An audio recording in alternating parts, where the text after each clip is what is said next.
Okay, I wanted to have a way to store and display some of the Stampscapes scenery stamping that I've been doing. And so what I've done is I created a little booklet here that I cinched with my We Are Memory Keeper's cinch machine. And it's got about 22 pages in it. And so this way I can display my artwork. And I also have some blank pages. And I also created another empty book. You'll notice this is quite a bit thinner than this one, and that's because when you put in the chrome coat paper and a mask, it about doubles the size of each page. And so I'm using heavy cardstock for the base here, and that's why I've only put 22 sheets in each one. And this is a 1-inch binding here. And so you can see this new one that has nothing in it yet has lots of room to grow. And so I'll show you how I did that. The cover here was just one of the little brochures that Stampscapes sent along when I placed order for the rubber stamps from them. So I just cut it off, and I thought it made the perfect cover. I've been wanting to bind some of my Stampscapes pieces of art that I've done over the past several months. And so I'm going to use a cinch binding tool to bind these up. I've never done this before, so I thought I would record the process.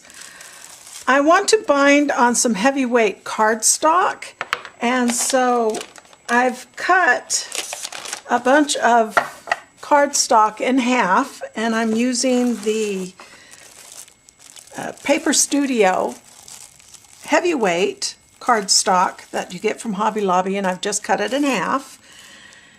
And for the cover of the little book I'm going to be making, I'm using a cinch book board. It's a really thick book board, and I've cut one of these in half, and I'm going to put some kind of a design on the top. And so for right now, I will just glue on one of the pieces of paper that I've cut so that I can make a design on here for the cover of my book. Okay, I've trimmed all the pages down that I'm going to want to put in the book. One of these pages I will go ahead and glue on top of this so that I have a nice sheet of paper when I want to eventually decorate the cover. So I'm going to use some permanent adhesive here.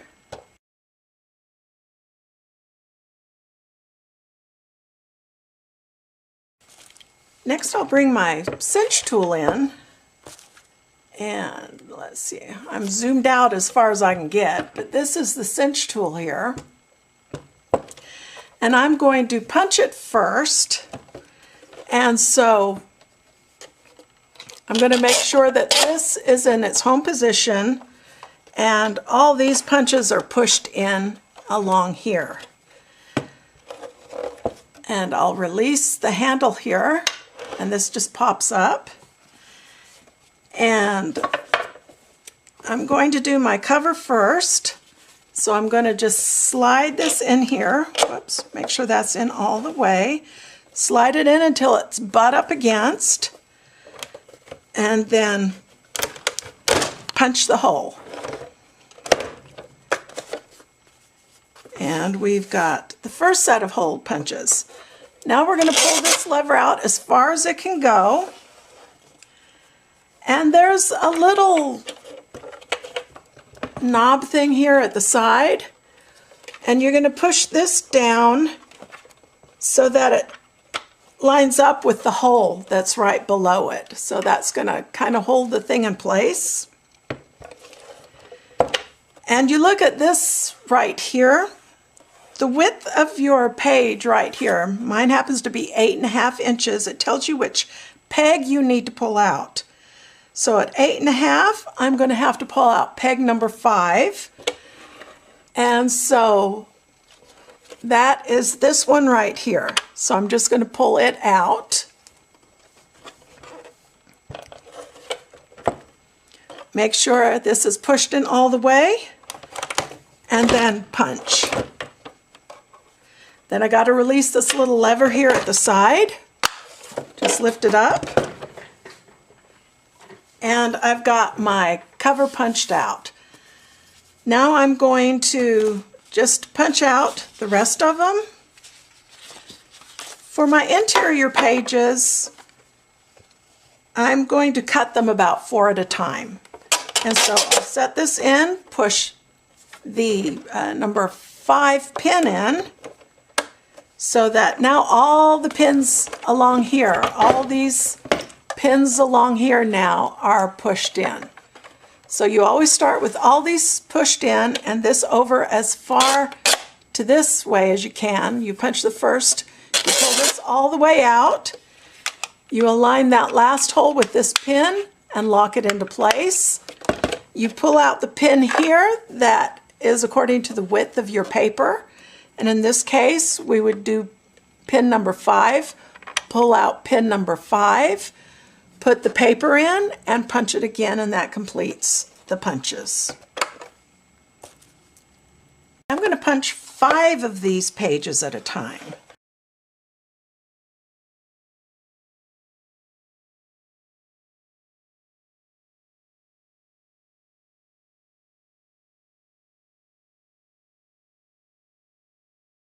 Okay, and we'll go one more time. This needs to be pulled up all the way and put in punch. Pull this all the way out. Line up the pin on the side with the hole that's right below it. And then lock it in place, which is kind of hard to do while you're pulling this up. It's much easier to do when it's on the ground. Okay, now it's locked into place on that. And I want to make sure that I'm in there straight. I'm going to pull out pin number 5, which is right here. I'm going to pull out pin number 5 and then punch the last bit. Release the lever over at the side here, and then we have our booklet right here with everything lined up. And then the last thing I'll do is my back cover. So I'm going to push in that pin number 5.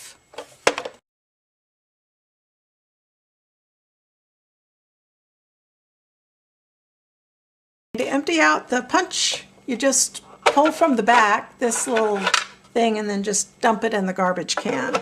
And that's how you empty out your punches. These are the binding wires I'm going to use. This is a Zutter brand. It's 1 inch. I got this off of Amazon, and hopefully they'll work beautifully with the cinch tool. And so I'll take one of them out, and that's the one we'll be working with. Put the other one back in. All right, there are some hooks here at the side of the unit, as you can see right here. Let me move this over so we get a little bit better light. And what you do is you just hang your hooks on this, like that. And then you start looping your pages on.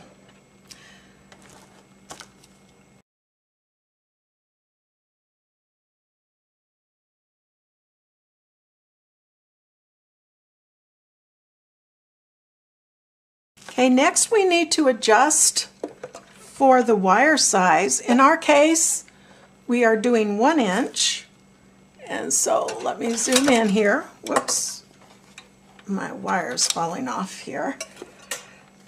We need to set this to 1 inch. So you push down on the knob and you adjust it to the size of your wire, which in our case is 1 inch. And so you push this knob down and adjust it to the size of your wire. Okay, so here's our threaded book right here. Okay, now you're going to slide your binding wire in. These are the side with the big loops is on the bottom, and the smaller loops here are on the top. And you're just going to slide it in so that it's flush up against the side, and then you're slowly going to close it down like this and cinch it down.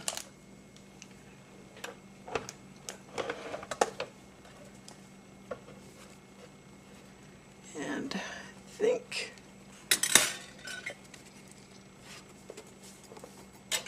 and then also move it over this way and then cinch it closed. I think this is right, but I'm not 100% sure. Okay, I'm going to cut the overlapping wire right here, and then I'll just cut it like that. Now what I'm going to do is I'm going to put it in again, and I'm going to make sure it's cinched down good and tight on all sides like that.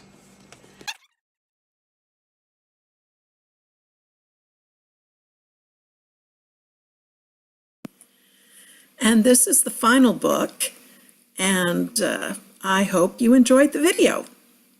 Bye.